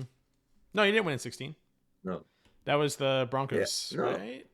No, we did win in 16. That was the Malcolm Butler Seahawks. Oh no, so it would have been a 3-peat then. Oh, okay, yeah. You're right. And then against the Falcons, and then lost Falcons the Eagles. Was 18. No, Falcons was 17. Oh, Falcons was 17. Yeah, no, that's right. We did go back to back. No, wait. So that means Seahawks was 2014. You're right. It's not 2016. Oh, okay. No, because 2015 was Broncos Panthers. Yeah, it was Broncos. Yeah, that's right. Because that was the one. That was the 50th year. Okay, yeah, that makes sense. Okay. No, all right. Sorry here. The integrity has failed us all tonight. Well, I still got the Brady. You got the point. You got the point. That's fine. I'm at 5.5. I'm over my quota. Oh, there you go. Not bad. Okay, not bad at all. Question 7. Okay, question 7. Let's see here. Oh, come on, man. What the hell? Okay. Oh no, here we go. This player was born in Massachusetts and plays for the Bruins. Charlie Coyle. No. Wait. Like actively or what? Let me triple check. That's not fair because Charlie Coyle is actively on the roster and he's from Massachusetts. He's on the roster still. This player. It's Charlie Coyle. No. Bro, Google Charlie Coyle. I'm looking at Charlie. How do you spell his last name? Coyle. This man is literally from Massachusetts. Oh, that's funny. It actually has a different name on here. Yeah, that's funny. I'm right. The answer is Charlie McAvoy. Oh, I didn't know that. Oh, there you go. 2 Charlies. Okay, well, I guess fine. I'll give you the fucking find a way to bridge the system. Jesus. All right, 6.5 points. Can't believe it. Good. All righty, and so we have question 8 right now, I believe, right? Yes. Question. No, wait. Yeah. Okay, question 8. I gotta format this better. Apologies to our viewers. But continuing on. Okay, who has the most home runs in Red Sox history? Oof. David Ortiz. No. Final answer? No. You gave it away. No. What? No, David Ortiz locking in. It's actually Ted Williams. Fuck. He came back to bite you. Too funny. But no, actually, I was literally gonna be my next guess. Let me see. Ted Williams. How many does he have? Ted Williams home runs. He has 521. David Ortiz is in the 500 club, but let's see. It might be just shy. Is he not in the 500 club? Oh wait, no. Wait, what? Okay, this AI lied to me. It is David Ortiz. He has 541. Yeah, what the fuck is going on? What the hell is going on? All right, the integrity has failed this. All right, Fuck you, fucking I'm at ChatGPT. 7.5. 7.5 bro, and points. This is 9. scary, man. I don't like this. All right, question 9. Question 9. Okay. What's the team I haven't asked a question about yet? I feel like I kind of asked about everyone so far.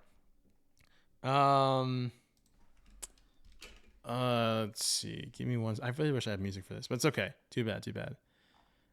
Your AI is lying. It is. I don't understand, man. I thought I knew this shit. Okay. And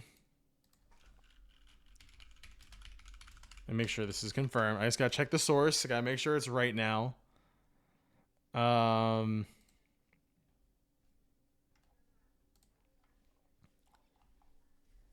Okay. Here we go. Here's a good one.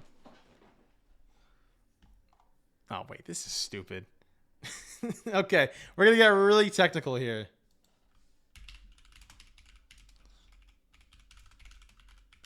Okay. All right. What was Larry Bird's point per average in every game? Fuck? That's what it says. Take a guess. 22 points per game. Final answer. Yes. It is 24.3 points. I was so You close. were close though. I don't want to give you a half point for that. I don't know. I was actually my first guess was 25, and I was like, no, that's too high because it's an average. Yeah. So I dropped to 22. Okay. Yeah. All right. These questions are dumb as hell. What the hell? That's crazy. That's okay though. All right. And of course, here we go. Our final question. Actually, maybe you might know this or not. What is the nickname of the Boston Bruins' iconic first line featuring Patrice Bergeron, Brad Marchand, and David Pastrnak? Patrice Bergeron. Why is the cat meowing? He doesn't know the answer. Patrice Bergeron, Brad Marchand. Oh, wait. I'll give you two guesses for this one. Okay. The Czech. Is it the Czech something? No. Okay.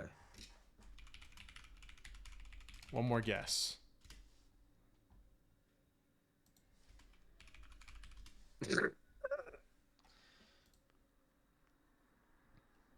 I'm stressed. I could have sworn it was the Czech something. The perfection line. Yes! Oh my gosh, you got it! Oh! I came You last got second. it! Oh, wow. I'm a little sus about that. You said, oh, last second. Okay. All right, we'll give you the points. So, congratulations. You finished with a total of what? That is 8.5? 8.5. 8.5 out of 10 points. Wait. For no, because I got Larry Bird wrong. So 7.5. 7.5 out of 10 points. That's not bad. Not bad at all. 7.5 out of 10. That's a C. So I believe, in fact, you do know ball. Congratulations. Thank you. Nice. Alrighty. Well, good little segment there. I definitely will probably have to change the integrity of the questions next time, because that was stupid as hell. I can't believe that they did that to me. What the fuck was that? I literally had 2 questions right, and you're like, no, wait. I was like, wait, right. No, wait, check again. What the fuck? So that actually kind of fucking sucks. But all right, moving on to our final part here of the show, and you can stick around for as long as you want. We're going to take some call-ins. I know a couple people actually DM'd me saying they did want to call on. I think, yeah, LD's still live, because I know he wanted to yell at you about something, so I don't know what the hell he's going to say. Probably not, though. I don't think he's going to yell at you. But speaking of LD, you know, that the team integrity, man, I'm telling you, that's I don't know what he's cooking, man, but he's just tossing everything away. I don't know what to say. He has a whole new team. I was looking at it the other day, and I was like, "This is unrecognizable." It's got bits of the Dogs, bits of the Baltimore Faltugeln. How the hell you say that shit? Like, it's just like it's not even the televisions anymore. So I still don't understand the trade with Secco, giving away Lamar Jackson and Kamara. For Jaden Daniels, though, maybe I could see some that kind of. Not for Lamar Jackson, bro. Well, yeah, maybe not that. I'll give you that. Okay, so here's what we're gonna do. We're gonna go to general chat in my server, and I'll try to get the camera working again. But while we're in there, one person at a time, of course. If you want to join in, make sure you bring a sports topic. If not, we'll just keep talking about sports until you have to leave, which honestly shouldn't be that much longer. So bear with me. Let's go ahead and hop in. 3, 2, 1, and boom. Oh, there we go. Hello, hello. Hello. All right, so let me see if I can get that camera working. I'll turn on the camera again. Let me do that. All right. Oh, you know what I could do, actually? Yeah. I'll just do this. I'll full screen this. I'll just turn off this camera. So hold on. All right. Any call-ins? I'll go ahead and put that everywhere else here too. Deactivate. Turn on this Main event. Jay. Woo, so there we go. All right, so I don't need this thing at the moment. I'll just put this here. Okay, that should be good to go. And actually, yeah, this looks a little bit better now that I think about it. Let me just pop this out. And aha! Much better. Okay. Right. According to sources. All right. Well, in the meantime, I think let me just let other people know. While we're waiting here, anything else, any other sports topics you really wanted to talk about? Because I pretty much yapped for all the stuff I had. No, we covered everything. I do think one thing that comes back to the beginning of the stream is like with the whole Jake Paul fight, Netflix and all that. I'm worried about Monday Night Raw coming to Netflix, bro. Oh, that's right. Like, Oh, I didn't think about that. and you have the 2 Christmas Day games on Netflix. But if Netflix is gonna be doing all these streams for all these major companies, WWE, NFL, whatnot, like, yeah, I'm gonna fix the servers. Y'all gonna be able to handle it, you know? It is definitely worrisome because I mean it's. I think they even said that they want to do 3-hour shows again for Raw on Netflix, so that's a lot of time, and you know you gotta make sure stuff's seamlessly working. So I agree. I don't really have too much faith in what Netflix is gonna do for WWE, but we'll see because I think it's still an incredible deal, an incredible like turn of events because now you can really pretty much say not whatever you want on Netflix, but Yeah. you can say stuff that you don't normally you can't say. That's PG. You can't be PG. Yeah. All that type of stuff. All right, that's up there now. Perfect. I let some peeps know. Yeah, but I mean, other than the fact of that, I think WWE is gonna be definitely be. I mean, this is kind of like a little mini story continues, if you will. Yeah. At this point. So going them for that. Okay, what else do I have? Nothing much else. Oh, I'll tell you what else. I'm trying to think like what else. What other sports things do I want to put in this room? Because I do have Mannequin back here. Got the Eagles jersey on With deck. the gross jersey. Hey, it's You not can gross. put up a big poster of Tom Brady showing his rings. Hell no, I ain't doing that. Oh, Blazing's back. Blazing, call in. Join the call. We're taking call-ins right now. Fans, if you want to call in !DC, feel free to say not whatever you want, but definitely bring your sports takes. See if you agree. I'm playing Overwatch. Oh, he said no. What the hell? He's so be playing mean. Death Note, Killer Within. True. So true. So true. I think we'll see. Death Note Killer Within. I agree. Oh, that's kind of weird. Anyway, let's see. You can just maybe later on if you hop on. Ooh. I don't know if I can play. If I can gather the boys. I don't know if I could play tonight though. That's the thing. I was at work all day. Like literally, this is. Yeah. I was thinking about it. I was thinking about this stream. I'm like, oh, dude. Afterwards, I'm just gonna go right to bed because I know I normally stay up pretty late anyway. But I'm just like, I'm tired. I'm tired, but I might. Wait, Fahad, join the call. There you go. Army's growing of Death Note. Ooh, uh-oh. Night week? I am. That's very true. I'm Kira. I'm the investigator who knows everything. Fahad, join the call. I want to hear what you have to say about sports. He was here. Look at it. Most of his messages are from him tonight. This is awesome. He's really invested. Last week he called this show a joke. He was like, "What are you doing? It's a joke." I think I said at the start you weren't here, Fahad. I was like, yeah, the way that I found out about the show was Fahad was dogging on Night for just yapping about ball, yapping about sports. True. Watching that broad. He's not thinking about Japan. We're not talking about Japan. We're talking about sports. What about sports show? Sports ball. I'm still losing my voice too, but we'll be okay. Us. That's not. Hey, be nice. Be nice to me. Oh, the other thing we didn't really talk about too much. I was gonna say, like, what's your prediction for the playoffs this year for the NFL? Or mid-season prediction? Just like a Super Bowl prediction? Yeah, or maybe like top 4 teams, or like championship team or matchups? Lions, Mm-hmm. Chiefs, unfortunately. Mm-hmm.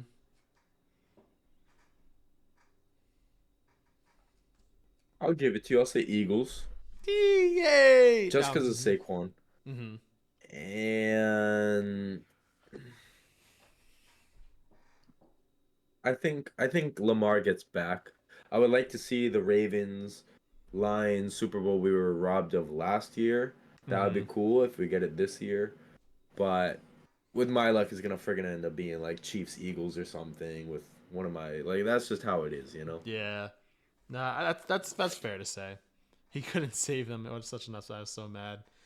I know. Well, I here's mean, I would throw the Bills in the top four, but I just feel like they ain't. They're gonna choke at some point earlier on to Chiefs or someone, you know.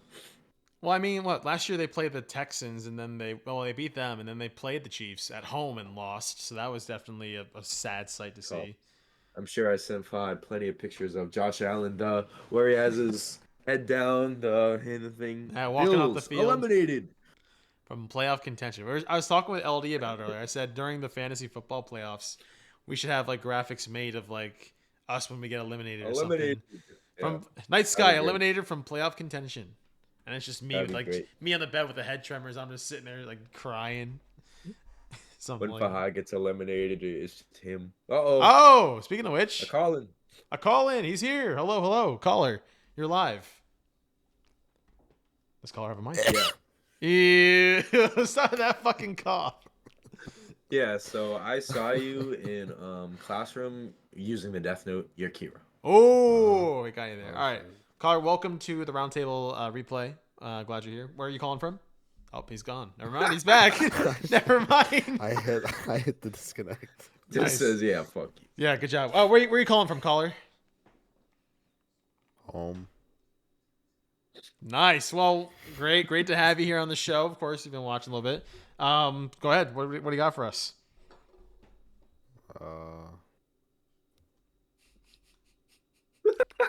I don't know. Talk about the Bills. 24? 20. What about the Bills? Well, what impressed you the most from that game? The scoring. My fucking God. He sounds like when you pick up your kid from school, you're like, how was school? And you're like, good. Good. Did you do anything fun? Yeah. Yeah. Did you learn anything? Oh What'd you my learn? God. He does not Yeah. want to be. Jesus Christ.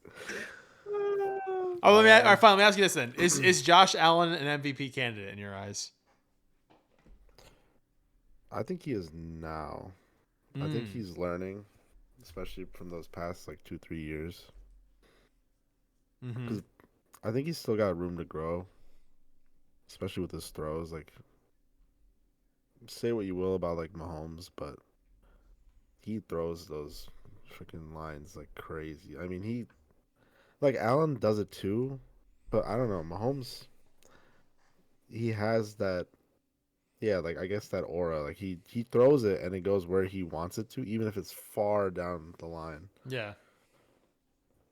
So I don't know. I think Allen's really good. Like I'm really glad we have him, and I think he is definitely like could be MVP. I think this year is probably the strongest Strongest case been. for him. Yeah. Okay. I would agree with you on that. I think the game for him has definitely been like looks like it's clicking a lot because 7 straight wins. Yeah. That's impressive. And like if anything, like you're literally only 1 win away from taking the lead in the entirety of the AFC. So that's incredible. We don't need Diggs. Yeah, really. Diggs. Yeah, you don't need him. You definitely don't need Tyler Bass. You can definitely Oh god. swap I don't him even wanna off. Talk about him. Tyler Bass. Shout out to Ribs, bro. Rocco. Yeah, He he had him on Him the up. week. Oh man. I was like, good luck with that. Oof, it is what it The is. one bill. I'm not adding. Definitely not. But he'll take everyone else. It's true. Yep. No, it's cool. I do think. I mean, that was one of the things I tried to say. Like I think 2 years ago when, like the Eagles were doing really well and they were going in the playoffs. I would have loved to see, and I still would love to see, an Eagles Bills Super Bowl, especially after the game last year. that went to overtime, and we were in the Kelly Green, and Jalen Hurts just goes, Josh Marsh down the field, tied it up, go to overtime, kick the field goal, but then Jalen goes in, gets the rushing touchdown. I think that's a cinematic game waiting to happen. And like, especially when both teams are healthy and really ready to go, I think that would be a great Super Bowl matchup. For me, I think the craziest ever Super Bowl would be like the Bills versus the Lions right now. Well, like actually, they play soon this week, I believe, or not this week, but this season. Yeah.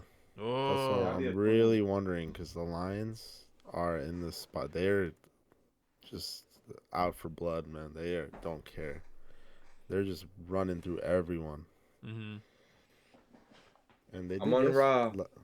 Last year too, but man, I mean Montgomery, bro. He's on my.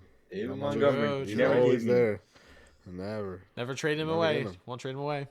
He did give me Saquon though. Man, no integrity trade from what I hear.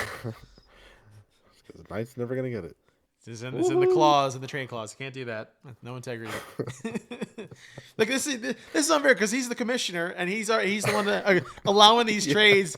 Actually, it's funny you said that too, because so those who don't know, LD made a big trade with Secco, essentially giving him Lamar Jackson and I believe Aaron Jones. Not Aaron Jones. What did he give him? Friggin' Alvin Kamara. Alvin Kamara, yeah. What the hell? I forgot about that. Yeah.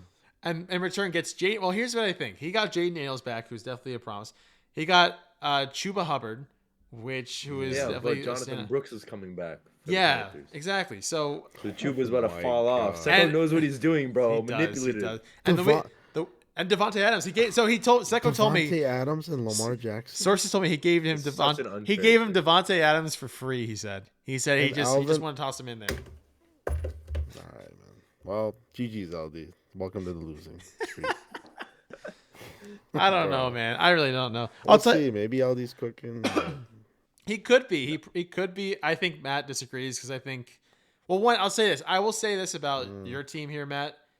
You definitely took some punches, but I think the villain arc, the so-called villain arc that's been delayed for 5 weeks. It is on. I think it's crazy. I think you gave Saquon was the missing piece. You gave him the big piece, and he already has fucking Joe Mixon, so I think that's and McCaffrey. And oh god. And Kelsey. And Joe Shiesty. Oh god. Come on. Loaded. I gotta be blazing this week. I gotta win. I'll figure it out. I got some good players. I got Kittle. 30. It's funny because the week before I get Kittle, and then LD's like, I'll just give it everyone. And he gets hurt. But I didn't need him this week, which is crazy. But now that he is back, definitely add some bolster. Hopefully, if Purdy's okay, because I do think that's having those two, and then even Juwan Jennings is somebody who actually got me more points than I thought he would. He's been really good. The only issue is, though, with this week in particular, is that I have Puka Nacua, and he's doing great, but he's going against the Eagles, and that Eagles defense is locked down. So it's a gamble. Do I pick a good wide receiver, or do I pick a better defense? Or do I have them both? I think that's what Secco did, because I think he had like the Vikings defense, but like Calvin Ridley from the Titans. Yeah. So he still got points, but I'm like, that's kind of a weird play. I don't know. Whatever. But we're heading into the final. Like this is week 3 final weeks, I think, before playoffs, fantasy playoffs. So it's gonna be good. We have a 5-way tie between us 3, Ribs and Secco, all 4 and 7. So literally, these next 3 weeks will determine the playoffs. Only 2 teams ain't making it. So it's true. Who knows? Maybe us 3 can make it, and it'll be Secco and Ribs that fall short. Maybe one of us or 2 of us are not making the playoffs. We'll see. I'll tell you what. That I think the biggest thing will definitely be our matchup. I believe it's like the week before the playoffs even start. I think so. Like I think that might determine who gets in and out potentially. Well, I'm Secco this week. You next week, and then I'm Dan, the number 1. Oh wait, sorry. So there's I already against Lamar. Yeah, I did. I already beat you this. I already beat you this season, so I could go for the sweep, or we could tie. But then there'd be a whole bunch of stuff that goes in the factors. We'll see. I haven't beat Fahad yet. Yeah. I think I lost to you twice already. Yeah, I think so. Damn. I think I beat Fahad both times because the first time was Young Quay Cool, bro. Yeah. Young Quay dropped 20 on Fahad's ass. Ugly. Oh well. Any other sports takes you got? I think we're nearing the end of our time here, but I think it's time to kill some people in a notebook. hey, whoa, hey, enough of that. Really want to get on that death note. Pacheco, injured reserve. They just said they opened up the practice window for him. I saw. Freaking injuries, bro. Everyone injured. I saw Mike Evans is practicing again. I did hear that. We didn't have Fod's team Coleman had a or rough with Kincaid, injuries, bro. And we still won. Fod was so down bad he was carrying Justin Fields on his bench for like 3 weeks. That's right. Yeah. I forgot I had that. Yeah. He did well, and then Yeah, and Russ. then they was putting Russell Wilson. You could get it. You could get Russell Wilson again. Ribs dropped him. I know. That's true. Tua. You get Tua again. Tua. Oh boy. I don't know if Tua is coming back. Not like how he was earlier. What are they? The Patriots this week? I think so. Well, maybe I don't Patriots. know. We'll see. We shall see. I'll have to look at my roster because I'm not looking what I have right now. At least for running backs, I have one go, but I don't want to put in Tony Pollard of all people. We shall see. Maybe someone's open to a trade. Perhaps I could use a running back. I'm set. Oh, I can't. I'll say it in person. I can't give up. Trade you one of my backups. I can't give up the Sun God, man. I can't. He's like him and Bijan have been my lot. Well, but Bijan did pretty bad this last week, but that was just a one-time thing. Amon Ra has been phenomenal for me, man. I love him. You're telling me about Cooper. Yeah, I got Amari Cooper for you if you want him.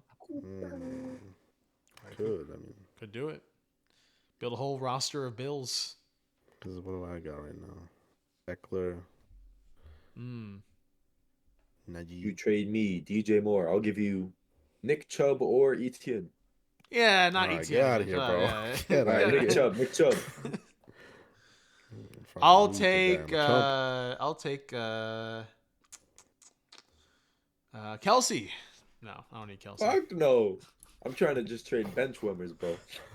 I could use more wide receiver depth than I could use running back, so I could expend Chubb. I had Ingram just because I needed someone in tight end. Oh yeah, you definitely need someone. The cutoff's coming up. Fuck it. Oh yeah, when's the deadline? That's I believe it's in 2 weeks, December 4th. Okay, so you can make some big bolsters before the playoffs even start. I just sent one tonight's guy live on stream. Oh, a trade offer. Let's take a look. Really? Let's see if there's any integrity in this trade. A trade proposal. Let's take a look. Opening the message from the general manager. This is live. DJ Moore for Nick Chubb. Let's see. Live reaction here. Live reaction. Interesting. He's busted 3 times. Pause. But excuse you. What would you rather have, Chad, a bust or a boom? Oh my god. Boom. I hate how they fucking word it. What's my cat doing? He's doing something dumb. I'll think about it. I won't decline it. Secco tried to, or no, it wasn't Secco. What was it? No, I'll break a little bit of integrity here, just cause. But Dan had Jared Goff up for the trade block. I was interested, and he said, "I want Bijan and Amon Ra." I said, "Whoa, what the fuck?" Ooh, it's thundering outside. That was a flash of lightning. I knew I saw something. Oh, I'm actually glad we're ending soon because there's about to be a big storm here, so I might run out of power or internet. Who knows? Should be fantastic. All right. What? No, I was doing something else. Oh. All right. He's making a trade. Making a trade, perhaps. All right, Yeah, well. propose a trade. Give me all your guys for Pacheco, injured reserve. Pacheco. Give me everyone. I'll take everyone. No, you know what? I kind of like my little roster right now. I'm definitely looking to bolster running back. Because I had Aaron Jones, but I gave him to Secco. But then he got hurt, so I feel like I kind of won that trade. I kind of want Pickens back, too, though. We'll see. We shall see. All right, well, that's going to do it. The Bears, huh? Oh, does he? Oh, I see. And he's got the Chargers and the Packers. I have one of my tight ends in Njoku is playing tomorrow because tomorrow is Bills.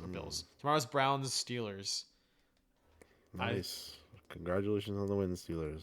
No, I think the Browns are going to win. It'll be an upset game. Be crazy. Thursday night. Anything can happen on Thursday night. We can have the worst quality type of game. Who knows? All the injuries. Yes. All right. Well, that's going to do it for us tonight anyway. A last thing saying, of course, thanks to our caller for joining in. Yeah. Shout out to Secco, of course, for the prime. I do appreciate it. And we'll see you next time. We'll be back again. Shout out to Night Sky. Tremors. Shut up. No integrity. We have nothing but integrity here on this stream. But hey, appreciate it. Shout out to our guest, Radical, of course, for joining and talking all things ball. Congratulations. You know ball. You had a score of 7.5 out of 10. Very good job. And we'll be back again next week, maybe a little bit earlier. We'll see. Shout out Creator U. Shout out to Yams, Bruce's Yams. Shout out to Bruce's Yams, of course. And shout out to Monarch. Definitely not. Shout out to Pay Money. All right. To Pay Money. Shout out to everyone else. All right. Well, we'll see you guys next time. Thanks for watching, of course. Thanks for lurking. Have a great night, everyone. And we will see you in the next one. Tyson's Cheeks. Good night. Excuse me?